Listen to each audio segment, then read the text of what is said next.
تو سفرینہ اور سکندر سامنے کے کنارے پر بیٹھ گئے۔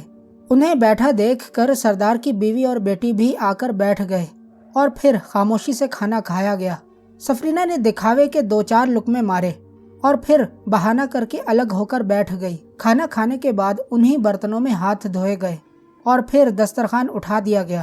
سردار منتظر تھا کہ سکندر اور سفرینہ بات شروع کریں اور پھر سفرینہ نے پہل کی۔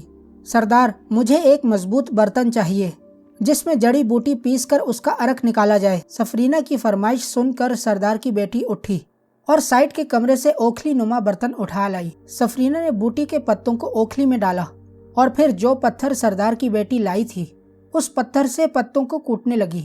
سفرینہ کوئی 5 منٹ تک اپنا ہاتھ چلاتی رہی اور پھر وہ رک گئی۔ تھوڑا پانی ملے گا اور ایک پیالہ بھی، سفرینہ بولی۔ سکندر سوچ رہا تھا کہ کہاں یہ چڑیل اور کہاں اس کی ڈاکٹری، لیکن مجبوری تھی اس لیے وہ بھی چپ بیٹھا ہوا تھا۔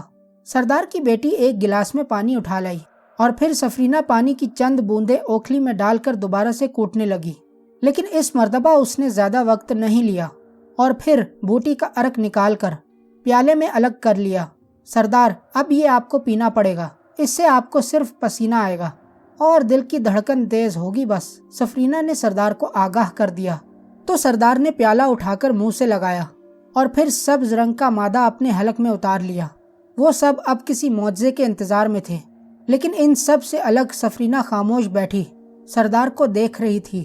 سردار کے ماتھے پر پسینے کے چھوٹے چھوٹے قطرے نمودار ہوئے اور پھر بڑھتے گئے۔ کیونکہ سردار کو پہلے ہی بتایا گیا تھا تو سردار مطمئن بیٹھا ہوا تھا۔ چند لمحوں کے بعد سردار کی حالت یہ ہو گئی کہ اس کی اوپری قمیض پسینے سے شرابور ہو چکی تھی۔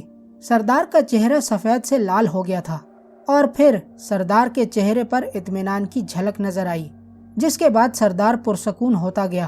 سردار کی بیوی نے اٹھ کر سردار کے ماتھے کا پسینہ اپنے پلو سے خشک کیا اور پھر سردار کے قریب لگ کر بیٹھ گئی۔ وہ بار بار پلو سے سردار کے چہرے کو صاف کر رہی تھی۔ سردار نے اسے ہاتھ کے اشارے سے روکا تو وہ رک گئی۔ اب بتائیں سردار، آپ کیسا محسوس کر رہے ہیں؟ سفرینہ نے پوچھا۔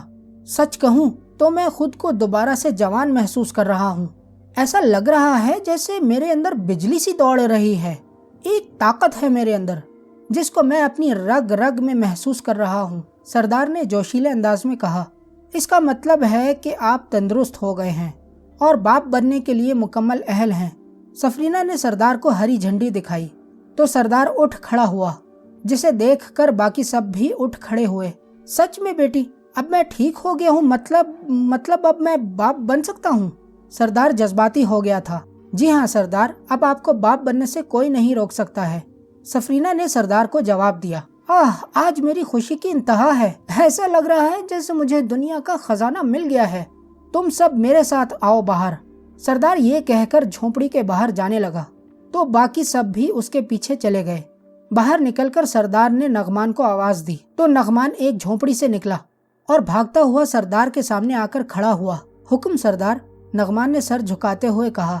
نغمان، میں اب باپ بن سکتا ہوں۔ آج رات جشن کی رات ہے، پوری بستی میں اعلان کرو کہ آج رات کوئی نہیں سوئے گا اور بستی کے لوگوں کو کہو کہ بستی کو سجائیں، مزے مزے کے کھانے پکائیں اور بوڑھے اربان کو کہو کہ نمک کے غرارے لے۔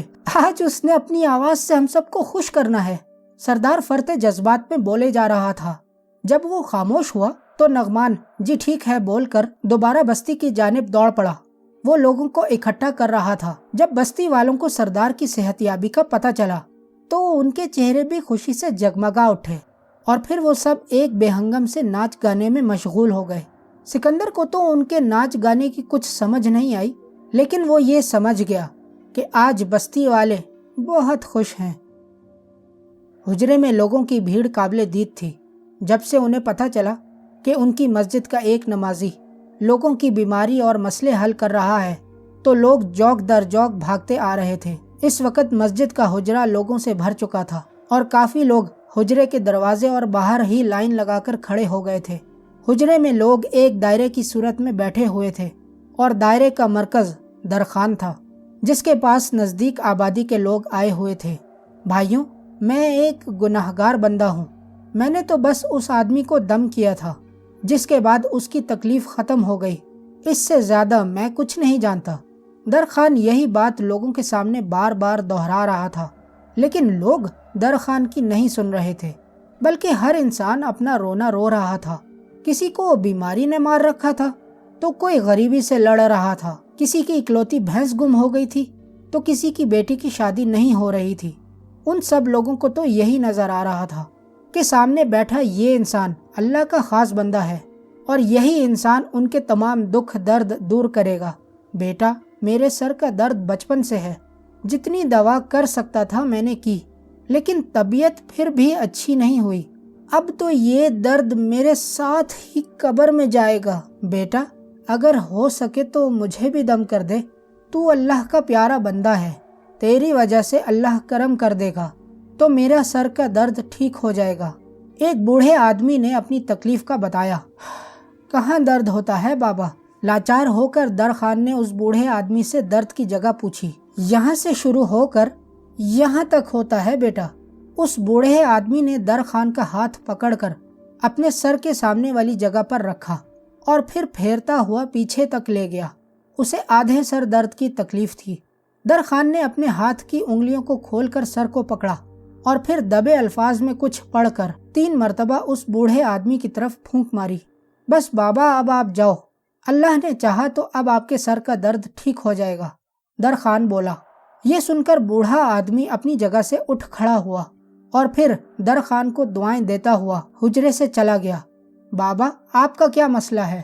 درخان نے سامنے بیٹھے ایک بوڑھے آدمی سے کہا۔ بیٹا، میری مٹھائی کی دکان ہے، پہلے تھوڑی بہت کمائی ہو جایا کرتی تھی جس سے گھر چلتا تھا، لیکن اب 2 مہینوں سے اتنا بھی نہیں ہو رہا کہ ایک وقت کی روٹی کھا سکوں۔ گھر پر بیوی ہے، 2 بچے ہیں، لیکن اب اتنا نہیں ہوتا کہ گھر جاتے ہوئے کچھ لیتا جاؤں۔ بوڑھے آدمی نے اپنا مسئلہ بتایا۔ کیا نام ہے آپ کا بابا؟ درخان نے بوڑھے آدمی سے نام پوچھا۔ رسول بخش بیٹا، میرا نام رسول بخش ہے، بوڑھے آدمی نے اپنا نام بتایا۔ نام سن کر درخان نے اپنی آنکھیں بند کر لیں اور اپنا چہرہ آسمان کی طرف کر کے کچھ پڑھنے لگا۔ کافی دیر تک وہ پڑھتا رہا اور پھر اس نے اپنی آنکھیں کھول دیں۔ آپ کے پاس کچھ پیسے ہیں بابا؟ درخان نے سوال کیا۔ نہیں بیٹا، اس وقت تو نہیں ہے، لیکن میں ادھار لے سکتا ہوں۔ تم بتاؤ مجھے کیا کرنا ہوگا؟ بوڑھا آدمی جس کا نام رسول بخش تھا استفسار کرتے ہوئے پوچھا۔ 1 منٹ، یہ کہہ کر درخان نے اپنی قمیص کی دائیں جانب کی جیب میں ہاتھ ڈالا اور چند روپے نکال کر بوڑھے آدمی کو دیے۔ بابا، ان پیسوں کے چاول لینا اور ان کا میٹھا پکا کر بچوں میں خیرات کر دینا، انشاءاللہ آپ کی دکان چل پڑے گی۔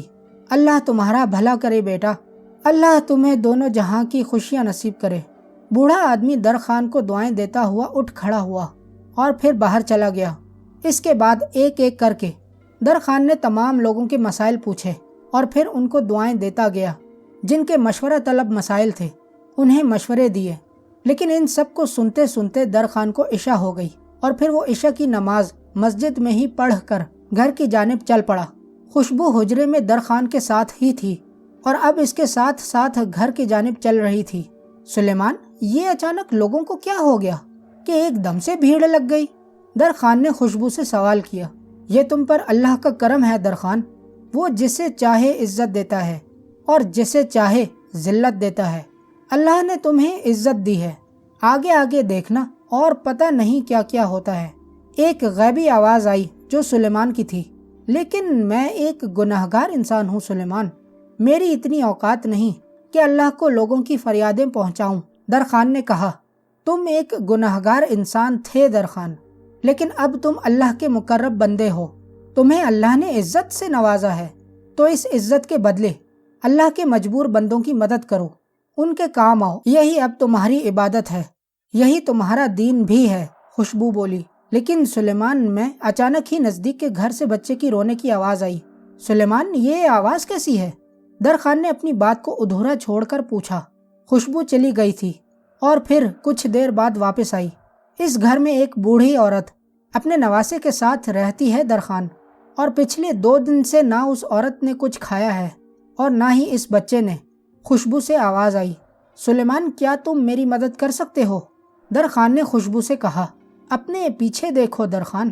درخان نے جب مڑ کر دیکھا تو ایک بھرا ہوا تھیلا پڑا ہوا تھا اس میں راشن اور کچھ کھانے پینے کی چیزیں ہیں درخان، تمہاری جیب میں میں نے کچھ پیسے بھی رکھ دیے ہیں، تم یہ سب اس بوڑھی عورت کو دے دو، سلیمان نے کہا۔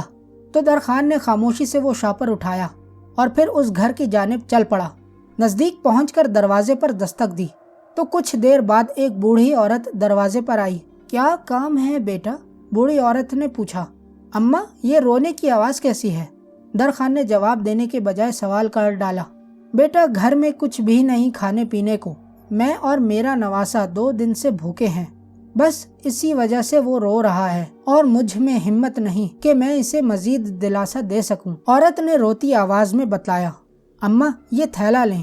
درخان نے مزید بات کرنا مناسب نہ سمجھا اور تھیلا آگے بڑھاتے ہوئے کہا، کیا ہے اس میں بیٹا؟ وہ پوچھنے لگی۔ کھانے پینے کا سامان ہے اماں، اور یہ کچھ پیسے بھی رکھ لیں اماں، اگر راشن کم پڑ جائے تو دکان سے لے لیجیے گا۔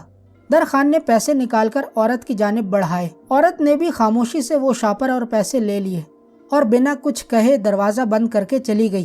شاید اس کی عزت نفس گوارا نہیں کر رہی تھی کہ وہ یہ سامان لے، لیکن چونکہ اب سامان لے لیا تھا تو اس میں شکریہ کہنے کی بھی ہمت نہ ہوئی اور وہ دروازہ بند کر کے چلی گئی۔